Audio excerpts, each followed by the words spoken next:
Okay, so welcome to Sound Mind, Sound Body. I'm Izzy Naud. I'm a health and well-being coach for the electronic music industry.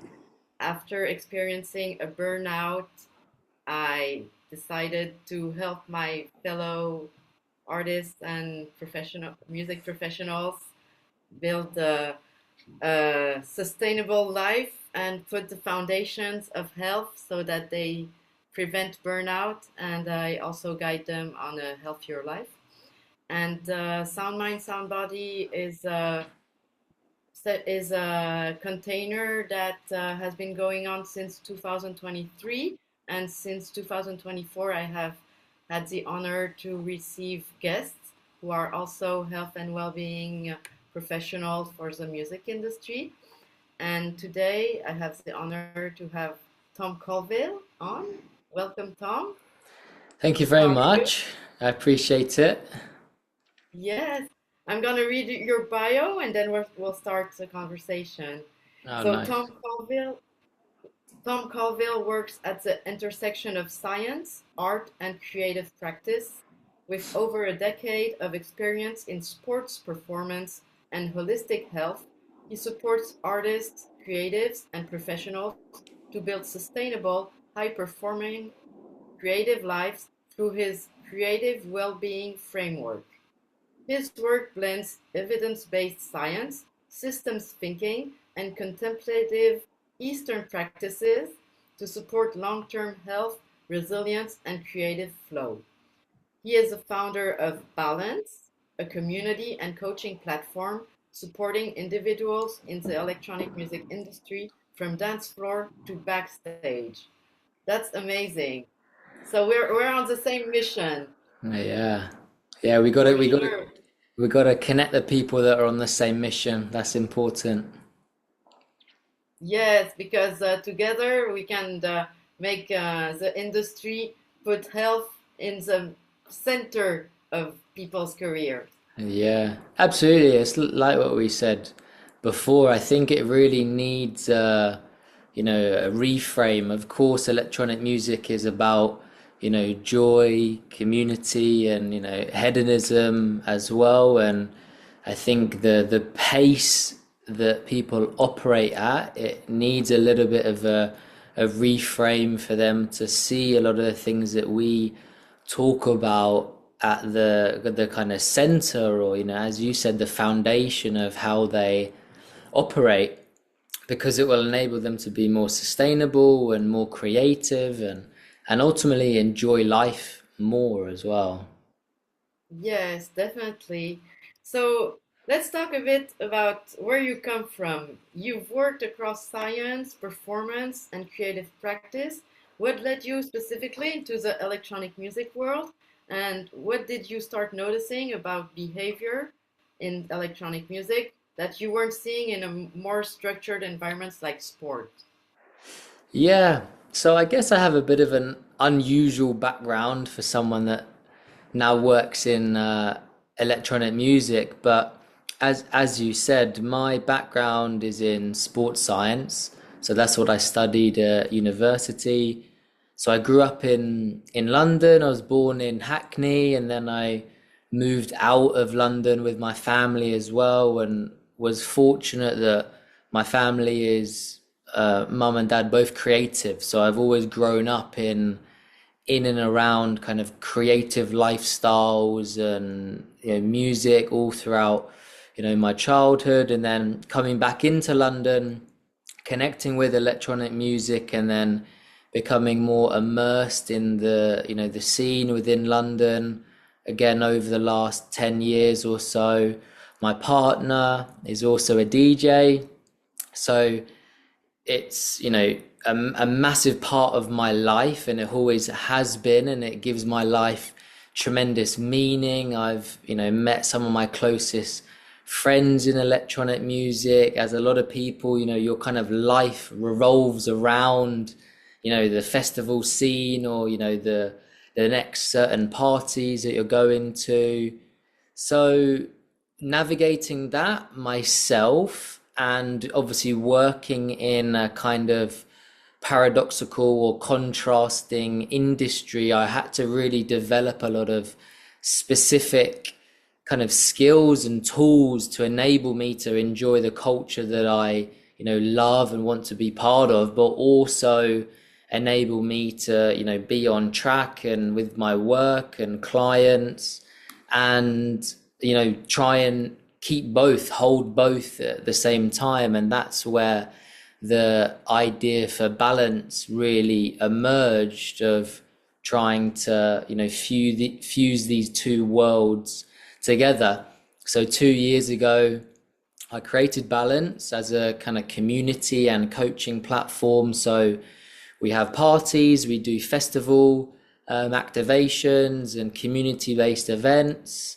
And then from the coaching side, I work specifically with all individuals in electronic music industry, a lot of artists, DJs, producers, a lot based in London and abroad.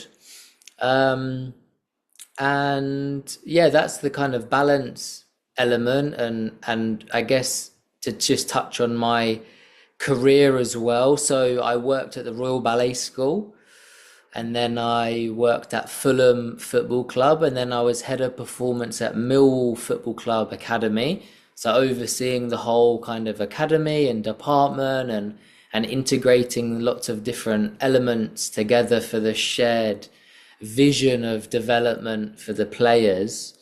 And then I've always had my own practice as well. I've always worked with individuals, supporting them to, get from A to B and achieve what they want to do over 10 years. So I'm, completely fascinated by human behavior, human experience, consciousness, all of these things. And especially the work we do, for me, it really boils down to behavior change, and I've tried lots of different strategies and lots of different models, and the one that has really resonated most with me is a framework called way shaping that came out last year, that really reconceptualizes a lot of things around making sustainable behavior change. And it's the one that has most aligned with how I see the world, and from a broader systemic perspective. And then to kind of answer the second question, within that, the biggest contrast that I really experienced was when I was working at the Royal Ballet School on one side, and then I had my own clients, my private clients on the other side. And within the environment of the Royal Ballet School, as you could imagine, these are some of the highest performing, highest discipline, highest dedicated individuals in the world. I don't think you'll find in any environment people that are more dedicated, more disciplined to their craft. And within those environments, discipline is important because their whole life is aligned with a specific goal and purpose and meaning around that. Theirs is performance, development, improvement of their craft on one side, and then the other side with my own client base and practice of working with creatives or just general people, their lives are so chaotic and complex and intertwined and ultimately messy.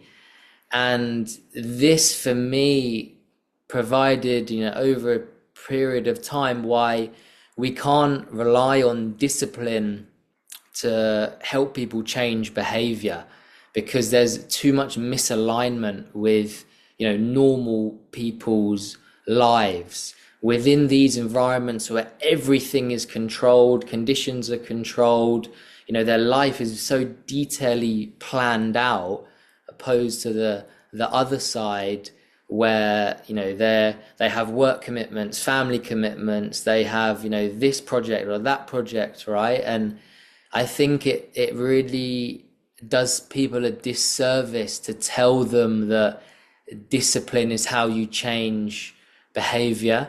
I think it's not a compassionate or truthful way that behavior actually changes.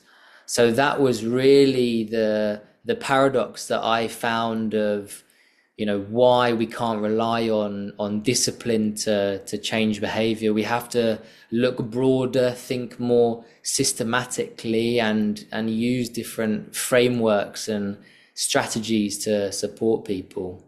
Yes, so definitely in electronic music, stability is rare. So what works for electronic music artists who are traveling all the time, who have these reverse schedules, and and like it's the opposite of predictable routines.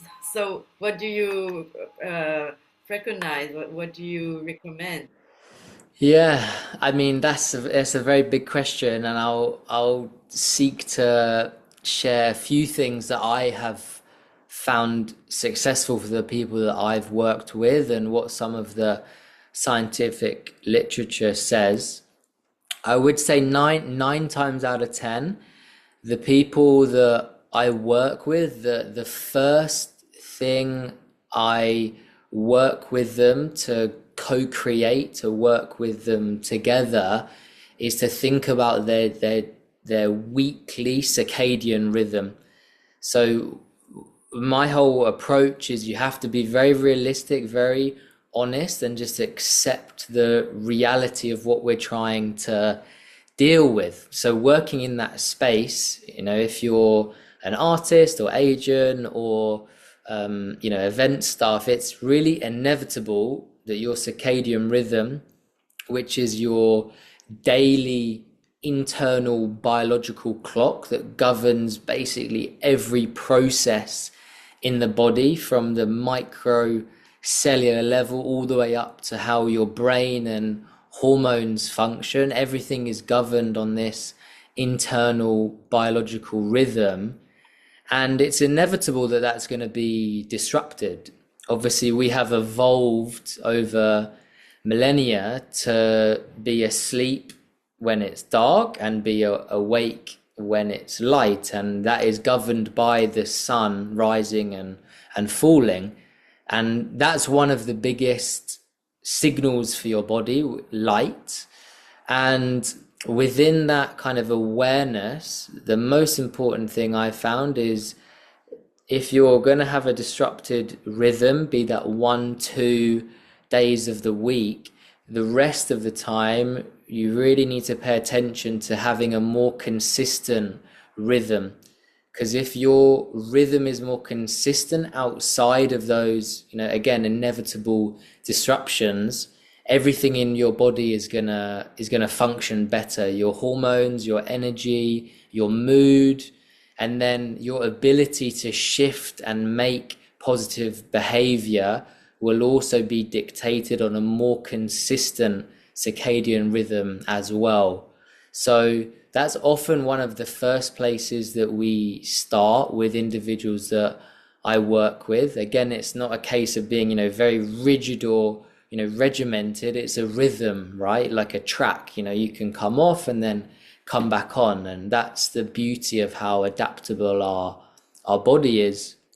And why that's important again for behavior change is, when your sleep is disrupted, your brain capacity is going to be slightly reduced. You're going to have a little bit less energy. Certain hormones are going to be elevated or disrupted, that is going to make you crave high sugar food or different things like that. So having that awareness, you can plan in, okay, so if I'm going to be disrupted here, maybe the 1, 2 days after are going to then be restorative. I'm going to do things like a walk in nature, or I'm going to go for, a long walk, things that are going to nourish and restore you and gently bring your energy back. And then maybe the 2 days after that is when you can start thinking about behavior change or shifting certain habits when you've got a little bit more energy. Right. So it's all a matter of having balance between the times where it's like super chaotic and the times where we can put more structure. Yeah, no, definitely. And that's a really good way to put it. And, you know, on the more philosophical level, right, life is about rhythm, right? The ebb and flow, yin and yang. And again, on the biological level, it's about rhythm as well. So having though that level of awareness of both of those can just enable you to not have so much kind of internal pressure to do certain things because you know that it's going to evolve and it's going to come into a different type of rhythm. If things are really busy, really hectic, okay, let's keep things as simple as possible. Okay, this week is a little bit freer, then let's try to do certain things. And that's often how I will work with artists, especially. We'll kind of have like an A, B, or C week of the things that they're trying to do and achieve based on how busy their schedule is. And that's very similar to how I would work with athletes as well. The weekly schedule is very similar. You're training during the week and then you have your game on the weekend. Artists or, people in that space exactly the same. You're whatever you're doing during the week, you're working, you're creating, and then you're performing, playing on the weekend, and then you have this kind of continual cycle, and the awareness of the rhythm of that is really important. Right, which leads me to talk about nervous system because Yes. uh, like shows, launches, festivals can create adrenaline spikes and crashes. And how does the nervous system state affect behavior change? Why does regulation have to come before willpower? Yeah, it's a great question. There's, yeah, many reasons. I think the most important aspect to understand, especially as it relates to behavior change, is that you always fall to the least energy demanding behavior. So human behavior follows efficiency, not intention. So if you're really stressed or you're really aroused, your body, not necessarily in a conscious way, is going to seek any sort of behavior to regulate you. So if you're trying to plan some, behavior change or, any type of intervention or intention that you're trying to do, it's really important that you are thinking about that in a state of when you're going to be the most stressed or aroused. So you don't want to try and plan something that's very kind of complex or so energy demanding in a routine that is very stimulating.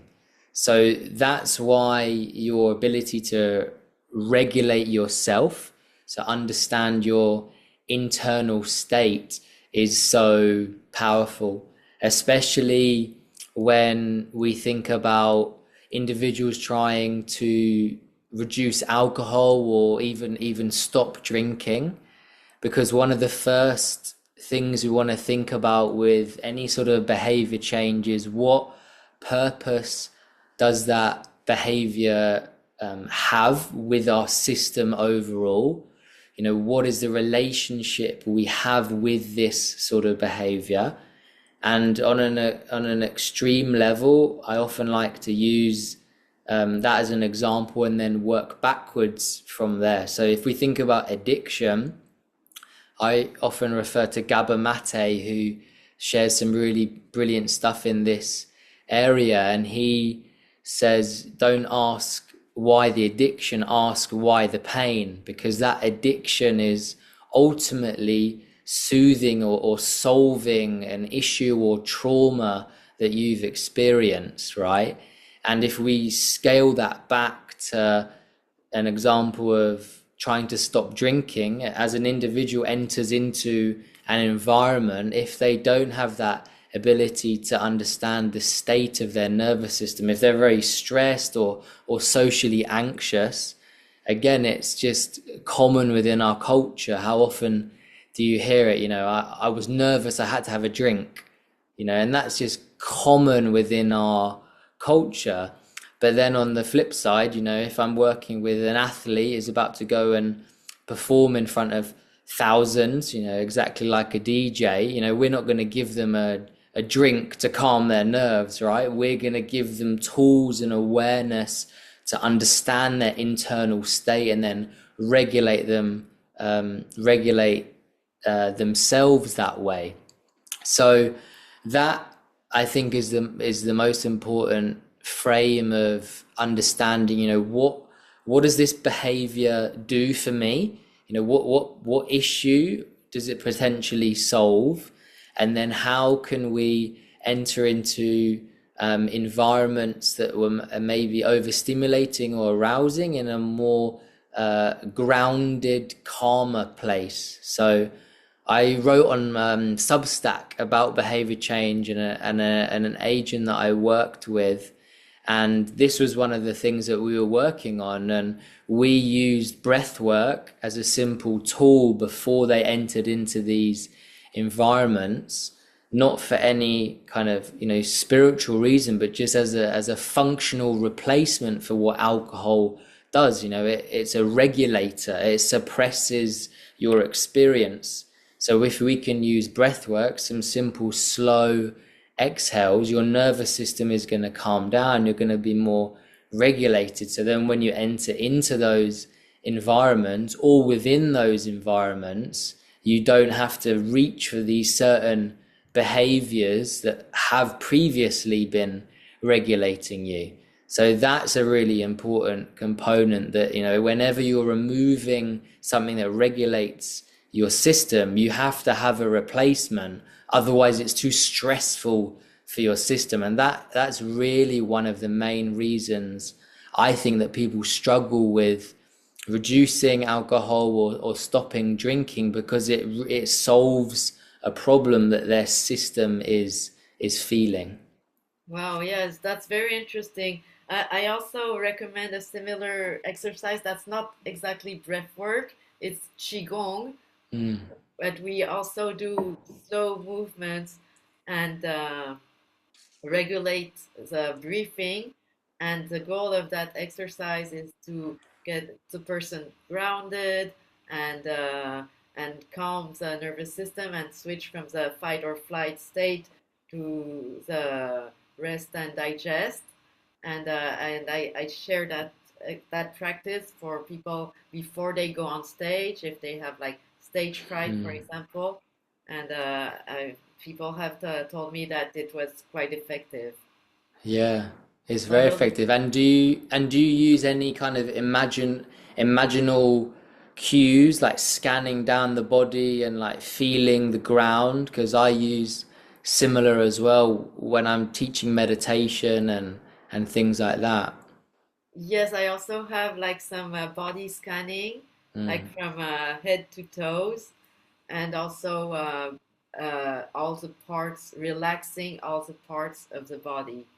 mm, That's nice. yes. I think several disciplines and practices they they have the same uh, origins and are Mm, interpreted differently depending on where we come from and uh, and the different wisdoms for sure. yeah. Um, Next question: what Turing disrupts structure constantly? That's for sure. What does an adaptive habit system actually look like in practice, especially when behaviors like drinking, like we were saying, overworking, and socializing are tied to identity and belonging? Yeah, very good question. Um, Again, I will always come back to the circadian rhythm, because I believe it's the foundation of so many systems within the body functioning how they're meant to. As I said, hormones, everything is based around our circadian rhythm. So it will always come back to that weekly rhythm and the awareness of the weekly rhythm. So if they've had a late night, or if they've, if they have been partying, build in some recovery. As if they can't, obviously some people are working alongside that. That's a separate, conversation. But, if they're a full-time touring individual, there has to be some, ebb and flow, undulation during the week to allow their nervous system the down regulation and the recovery. Because again, on the biological truth level, if you've gone to bed at whatever 4-6 a.m. Sunday morning, the capacity of your brain is going to be reduced a little bit on the subsequent days, 1 or 2 days. So, you have to give yourself that grace and compassion to slowly throughout the week come back into your normal rhythm, normal capacity. So that is definitely the first and most important component, that you have a strong circadian rhythm outside of the gigs. So that really means that within reason, you're trying to wake up and go to sleep at roughly the same times.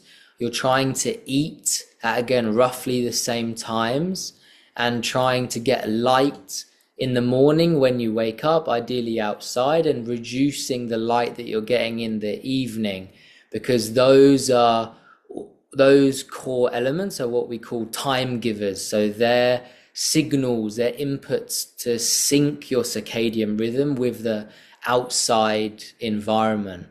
So that circadian rhythm, the awareness component, and then another important component is designing for context.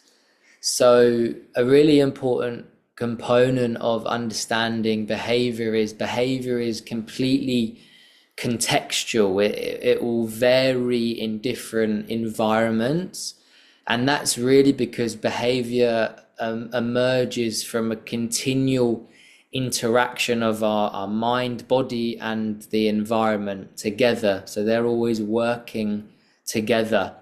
So we carry different identities in different environments. When we're at home, the identity is, okay, I'm at home, I act in this way, or I do things in this way. If I'm at work, that's work mode, right? You're operating at this level, maybe faster, maybe you respond in different ways. The language you use is different.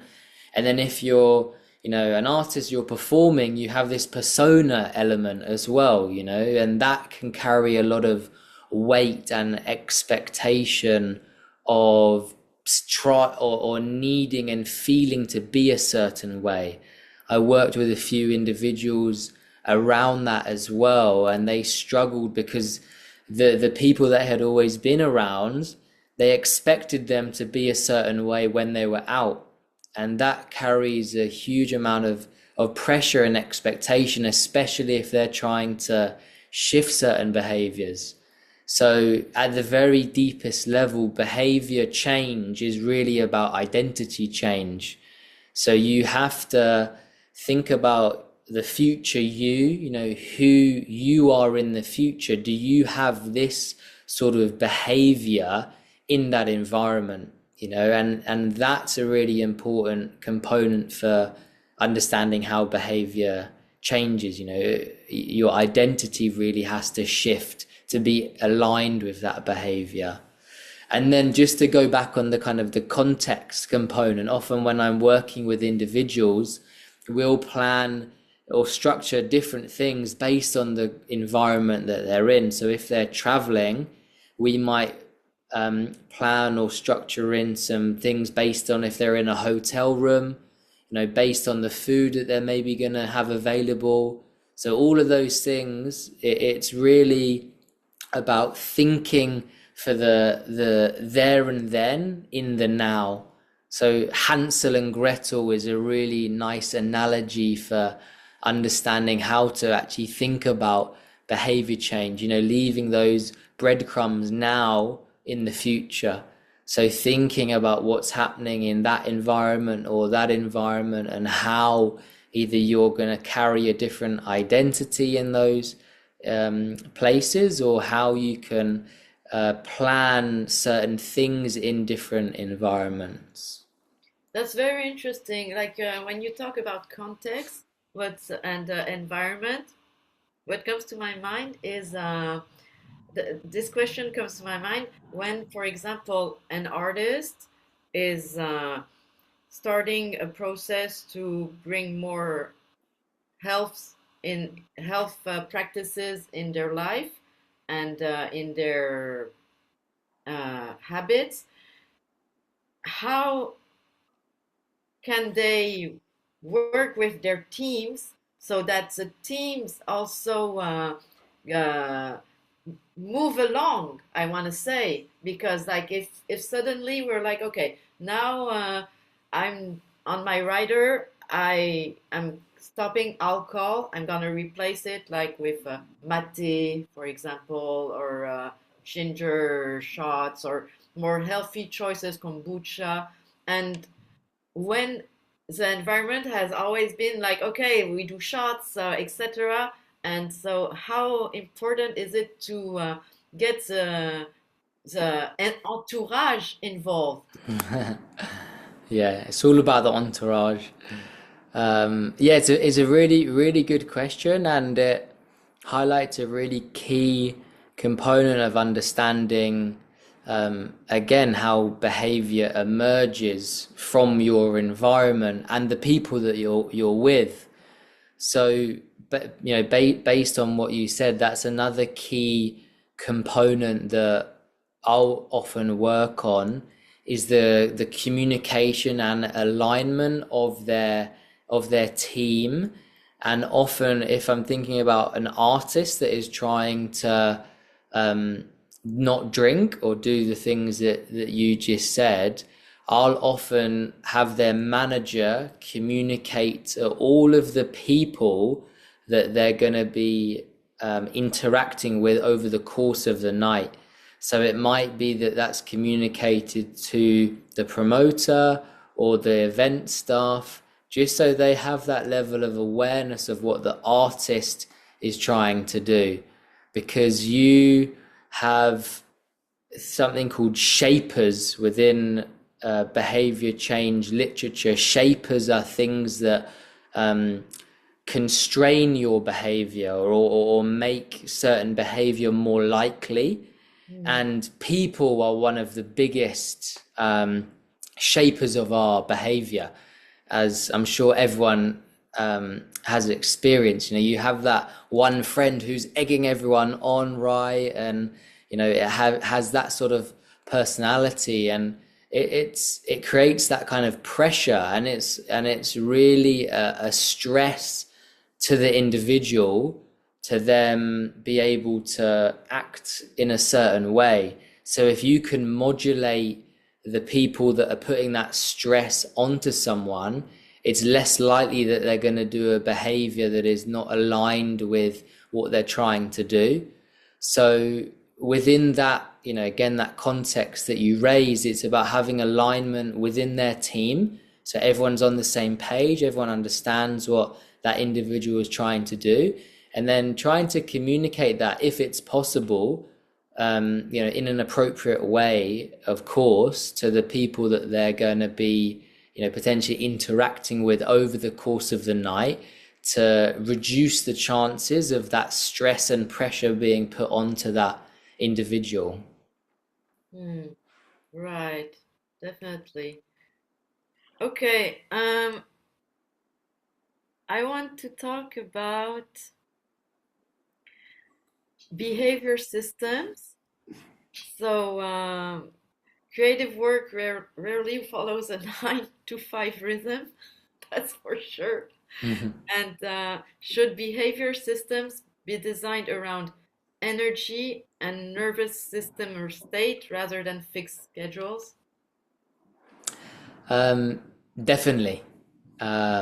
First of all, yeah, I know I've highlighted it a lot, but I would again kind of bring it back to your weekly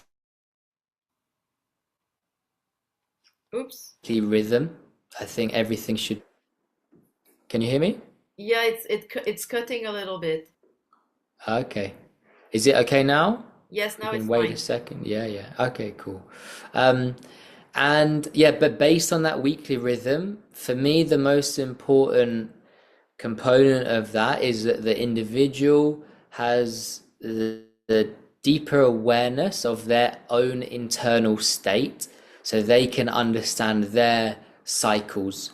So I was talking actually, I had a meeting yesterday with an artist, and they were talking about how they prefer to work really intensely for 2 or 3 days and then rest kind of completely for 2 days. And that awareness is paramount when we think about preventing things like burnout and having a more sustainable career. And again, on a kind of broader systemic level, the reason people have this like constant drive and hustle and motivation is obviously within our capitalist system that we have. Those are the mindsets that it breeds, right? Productivity being tied to self-worth and the individualistic nature of how this system is operated. And the practices that I share with individuals, from breathwork and meditation and other things of that kind, develop something called interoceptive awareness, which is this deeper connection between the mind and body.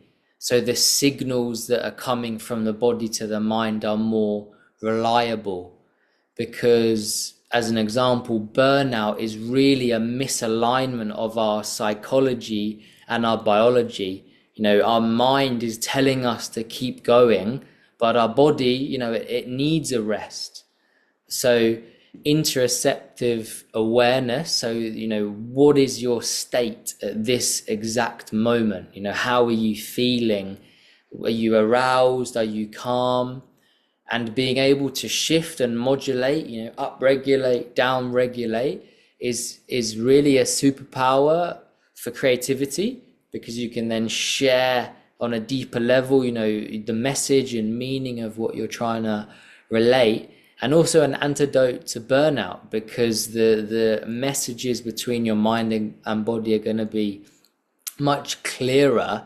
So then, if your body is really fatigued or tired, okay, I'm just going to rest now.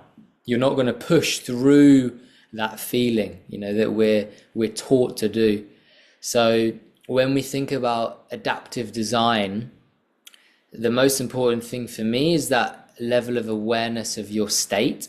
So then, like I said, that message before, the artist, they know through having that awareness, because I know that they meditate, they've developed that skill. Okay, I know that my cycle is probably 3 days and then deeper rest. And that's how you can have an adaptive design system that's not built around a rigid structure, and it's through that awareness of how you work best. Because someone might work 4 days and then they want 2 days, or they might do two and then two. There's so much individual nature of that, and it always comes back to that awareness for me. Right, that's super interesting. And when we look at the electronic music culture in general, beyond the individual, how would electronic music culture shift if sustainable behavior design, like nervous system literacy, identity flexibility, environmental scaffolding, became standard practice?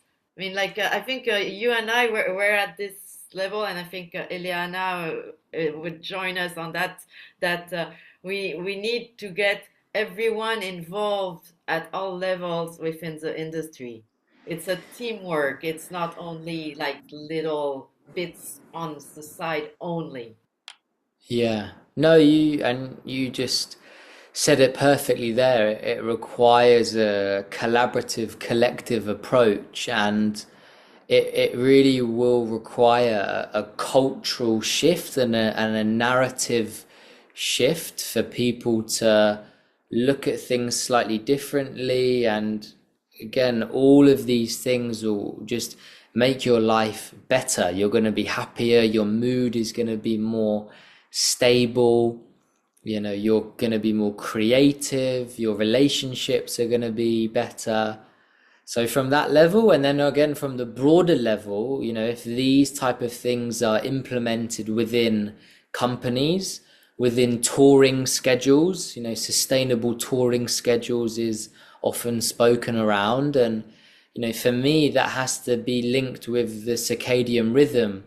If you're thinking about what's a sustainable touring schedule, if someone has 4 gigs in a row, how do they adapt to that, right? And is that sustainable? Maybe it doesn't need to be sustainable in the long term. You can do that short term and then have some sort of exit plan.